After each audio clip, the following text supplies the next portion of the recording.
একজন নারী তার দায়িত্ব হলো, তার কর্তব্য হলো যে তার নিজের সম্ভ্রম আব্রু হিফাজতে রাখবেন, পর্দা মেনটেন করে চলবেন।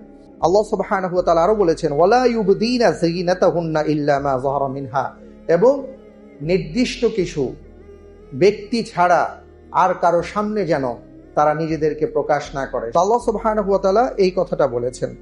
ঠিক সূরা আহজাবের 33 নম্বর আয়াতে যদি দেখেন, সেখানে আল্লাহ রাব্বুল আলামিন আরো বলেছেন ওয়াকরনা ফি বুয়ুতিকুন্না ওয়ালা তাবাররুজনা তাবাররুজাল জাহিলিয়াতিল উলা। হে মুহাম্মদ সাল্লাল্লাহু আলাইহি সাল্লাম, আপনি বলে দিন নারীদেরকে, এবং আল্লাহ তাআলা আদেশ দিচ্ছেন ওয়াকরনা ফি বুয়ুতিকুন্না, তোমরা তোমাদের ঘরেই অবস্থান করো, প্রয়োজন ছাড়া তুমি বের হও না। ইসলাম নারীদেরকে ঘরে থাকতে বলেছে যে প্রয়োজন ছাড়া তুমি বের হও না। প্রয়োজন হতে পারে, প্রয়োজন হলে তুমি বের হবা। ওয়ালা তাবাররুজনা তাবাররুজাল জাহিলিয়া, কিন্তু যখন বের হবা তখন জাহিলি যুগের নারীরা যেভাবে বের হয় সেভাবে তোমরা বের হও না। ইসলাম নারীকে বলে নাই যে তুমি পড়াশোনা করতে পারবে না। ইসলাম নারীকে বলে নাই যে তোমার প্রয়োজনে তুমি সংসারের জন্য কেনাকাটা করতে পারবে না। ইসলাম নারীকে বলে নাই যে তুমি প্রয়োজনের খাতিরে তুমি ব্যবসা করতে পারবে না। কিন্তু এখানে বলে দেওয়া হয়েছে যে তোমার পর্দা মেনটেন করে তোমাকে বের হতে হবে। সবার মতন জাহিলি যুগের নারীরা যেভাবে বের হয়, যারা পর্দা বুঝে না, যারা ইসলাম বুঝে না, আল্লাহ তাআলা তো আগেই বলে দিয়েছেন ওয়াকুল্লিল মুমিনাতি, তুমি কিন্তু আর ৮-১০টা নারীর মতন নও, তুমি হলে মুমিনা নারী। আল্লাহ প্রথম পরিচয় দিয়েছেন কি, তুমি মুমিনা নারী।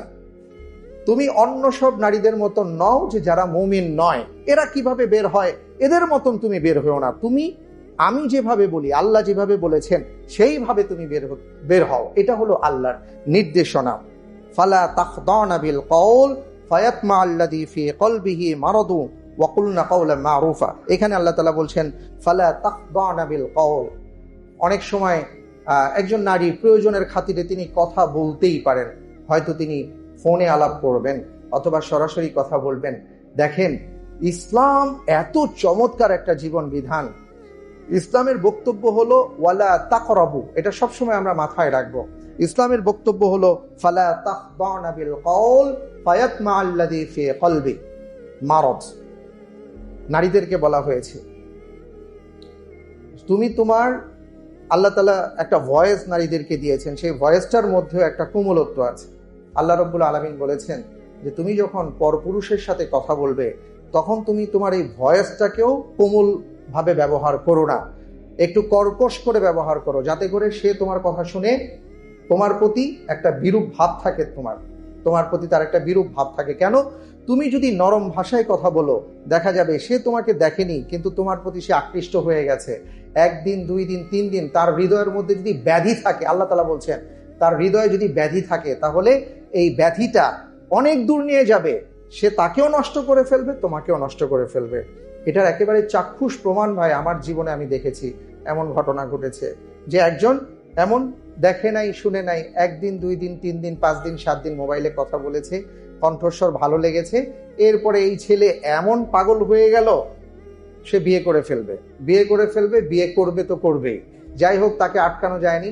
এখন যেই দিন প্রথমবার সে নারীকে দেখেছে, দেখার পরে এইবার সে ছেড়ে দেমা খেদে বাঁচি অবস্থা, এখন পালানোর পথ খুঁজতেছে। ইসলাম যা বলেছে, ইসলামের বক্তব্য আপনার বুঝে আসুক চাই না আসুক, সেটা আপনাকে মানতে হবে। একজন নারী তিনি যে পর্দা মেনটেন করবেন, আমরা অনেক সময় পর্দার ব্যাপারটা বুঝি না। পর্দা করার ক্ষেত্রে 7টা শর্ত আছে, 7টা শর্ত মেনটেন করে পর্দা করতে হয়। আমি ইদানিং আমাদের মাথায় যেটা ঢুকেছে যে হিজাব বলতে আমরা মনে করি কি মাথার উপর দিয়ে একটা স্কার্ফ জড়াবো, সেই স্কার্ফটা প্রায় 4টা-5টা একটা থাকে, পার্ট থাকে, এর উপর দিয়ে কঠিনভাবে একটা মেকআপ করব, করার পরে আমি ভাববো যে আমি হিজাবি নারী হয়ে গেছি। পর্দার মধ্যে 7টা শর্ত আছে, এই শর্তগুলো আপনাকে মেনটেন করতে হবে, সেটা আমি একটু আপনাদেরকে জানিয়ে দিতে চাই।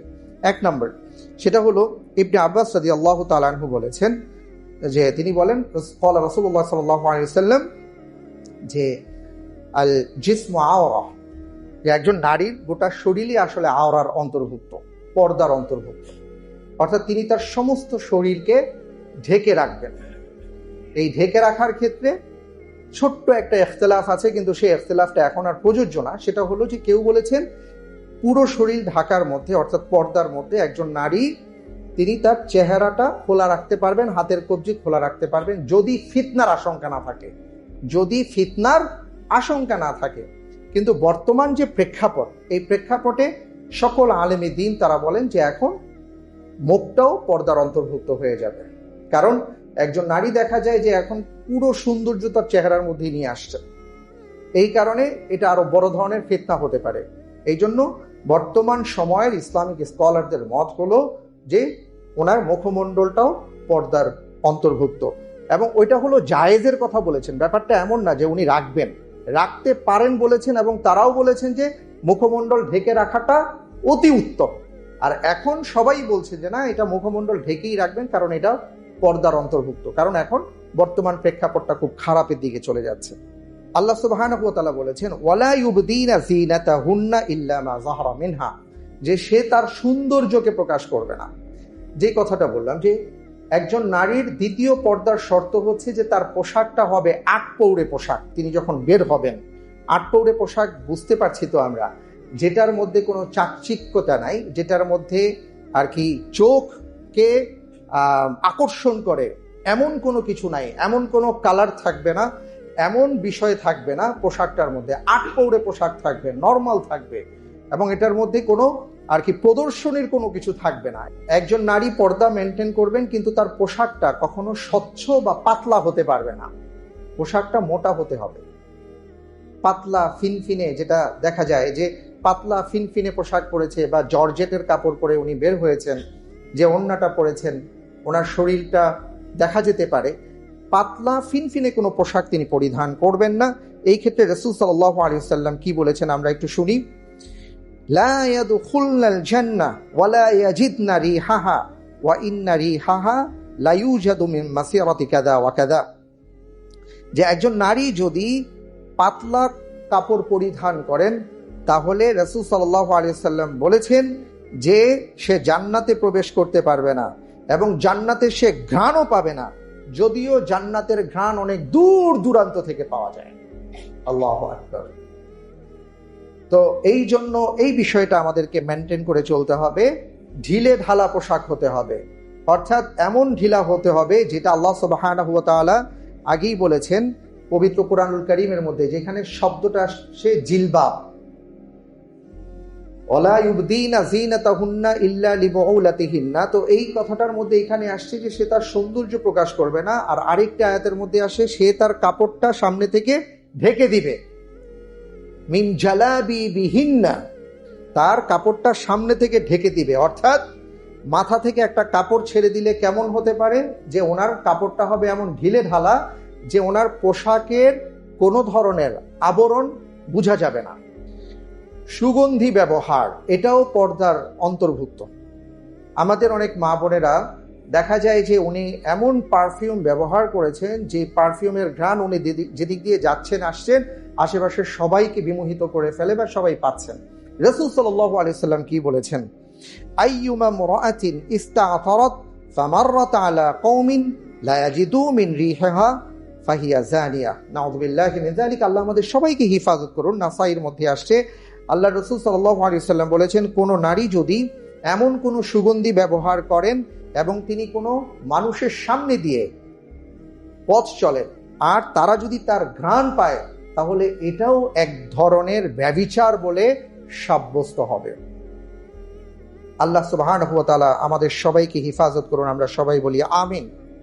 রাসূল সাল্লাল্লাহু আলাইহি ওয়াসাল্লাম বলেন, লাইসা মিন্না মান তাশাব্বাহা বির-রিজালি মিনান নিসা ওয়া মান তাশাব্বাহা বিন-নিসাই মিনার রিজাল। মুসনাদে আহমদের হাদিস 6875 নম্বর হাদিস।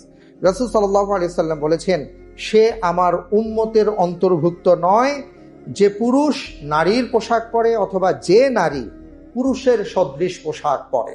যেমন কোনো পোশাক পরা যাবে না যেটা কোনো কাফেরদের পোশাকের সাথে সাদৃশ্যপূর্ণ। রাসূল সাল্লাল্লাহু আলাইহি ওয়াসাল্লাম বলেন, ইবনে ওমর রাদিয়াল্লাহু তাআলা আনহু থেকে বর্ণিত, মান তাশাব্বাহা বিকওমিন ফাহুয়া মিনহুম, যে কেউ যদি কোনো ক্ষেত্রে কারো সাদৃশ্য অবলম্বন করে তাহলে তার সাথেই তার হাসর নাসর হবে। রাসূল সাল্লাল্লাহু আলাইহি ওয়াসাল্লাম বলেছেন যে এমন কোনো পোশাক পরিধান করা যাবে না যেটা যশ খ্যাতি অর্জনের উদ্দেশ্য থাকবে। রাসূল সাল্লাল্লাহু আলাইহি ওয়াসাল্লাম এই ক্ষেত্রে বলেছেন, মান লাবিসা সাওবা তুশহারাতিন ফিদ দুনিয়া আলবাসাহুল্লাহু সাওবা মাযাল্লাতিন ইয়াউমাল কিয়ামাহ সুম্মা আলহাবা ফীহি নারা। আল্লাহ রাসূল সাল্লাল্লাহু আলাইহি ওয়াসাল্লাম বলেন যে কেউ যদি এমন কোনো পোশাক পরিধান করে যেটা সে এই চিন্তায় যে দুনিয়ায় তাকে খুব বাহবা দেওয়া হবে, সেই রকম পোশাক পরেছেন ইত্যাদি, পোশাকের ব্যাপারে তার একটা এমন ভেতরে অহংবোধ কাজ করে যে আমার প্রসিদ্ধি লাভ হবে, আমাকে মানুষ আলাদাভাবে কিছু নির্ণয় করবে, এই চিন্তা যদি তার ভেতরে থাকে, আল্লাহ রাসূল সাল্লাল্লাহু আলাইহি ওয়াসাল্লাম বলেছেন যে কিয়ামতের ময়দানে তাকে আল্লাহ তাআলা লাঞ্ছনার পোশাক পরাবেন।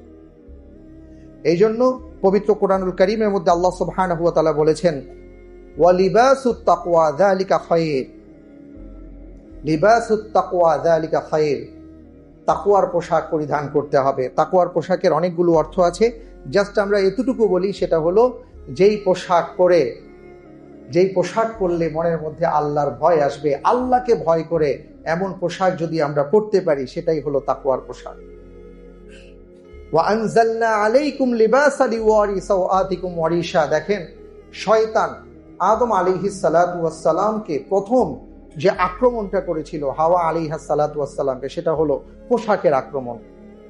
শয়তান প্ররোচিত করার পরে প্রথম যেই কাজটি হয়েছিল সেটা হলো তাদের পোশাক কিন্তু জান্নাতের মধ্যে খুলে পড়েছিল। আপনারা জানেন, শয়তানের কাজ হচ্ছে আমাদের শরীর থেকে পোশাককে খসিয়ে দেওয়া, শয়তানের কাজ হচ্ছে আমাদের শরীর থেকে আমাদের লজ্জাস্থানকে বের করে ফেলা। এই জন্য আমাদেরকে সতর্কতা অবলম্বন করতে হবে। এবং আমি আমার মা বোনদেরকে বিনীতভাবে অনুরোধ করব যে পোশাকের ব্যাপারে যে কথাগুলো বললাম, এই কথাগুলো আমরা মেনে চলার চেষ্টা করব। দেখুন, হিলাল ইবনে উমাইয়া রাদিয়াল্লাহু তাআলা আনহুর যে স্ত্রী ছিলেন, আর কি ওনারা তিনজন ছিলেন, যে তিনজন তাবুকের যুদ্ধে অংশগ্রহণ করেন নাই। একটা পর্যায়ে তাদেরকে আলাদা করে রাখা হয়েছিল। এটা লম্বা কাহিনী, আমি শুধু এতটুকু বলি। একটা পর্যায়ে 40 দিনের মাথায় রাসূল সাল্লাল্লাহু আলাইহি ওয়াসাল্লাম আদেশ দিয়েছিলেন যে এই তিনজন সাহাবা তারা তাদের ফ্যামিলি থেকে ডিটাচ হয়ে যাবে, স্ত্রীরা আলাদা হয়ে যাবে। তখন তারা জানতে চেয়েছিলেন যে স্ত্রীদেরকে তালাক দেওয়া হবে কিনা। তারা বলেছেন যে না, তালাক দেওয়ার দরকার নেই, স্ত্রীরা তারা তাদের বাবার বাড়িতে চলে যান, এটা শাস্তি স্বরূপ। হিলাল ইবনে উমাইয়া রাদিয়াল্লাহু তাআলা আনহু তিনি রাসূল সাল্লাল্লাহু আলাইহি ওয়াসাল্লামের কাছে এসে বলছেন, ইয়া রাসূলুল্লাহ, আমার স্বামী অসুস্থ এবং বয়োবৃদ্ধ মানুষ, আমার ক্ষেত্রেও কি এই হুকুম? আল্লাহ রাসূল সাল্লাল্লাহু আলাইহি ওয়াসাল্লাম বলেছেন যে না, ঠিক আছে, তুমি তোমার স্বামীর পাশে থাকো, কারণ তোমার স্বামী বৃদ্ধ মানুষ, তার সেবা করো। আমাদের সমাজে, আমাদের সোসাইটিতে আমরা দেখি অনেক সময় এই ঘটনাগুলো ঘটে। আমাদের সমাজে যারা স্বামী স্ত্রী আছেন, স্ত্রী বিদেশে চলে যাচ্ছেন বা অমুক জায়গায় মেয়ের কাছে যাচ্ছেন, অমুক জায়গায় ছেলের কাছে যাচ্ছেন, মাসের পর মাস থাকেন, এদিকে বেচারা না খেয়ে থাকেন। অথবা অনেক সময় স্বামীর ক্ষেত্রেও তাই হয়, স্ত্রী থাকেন।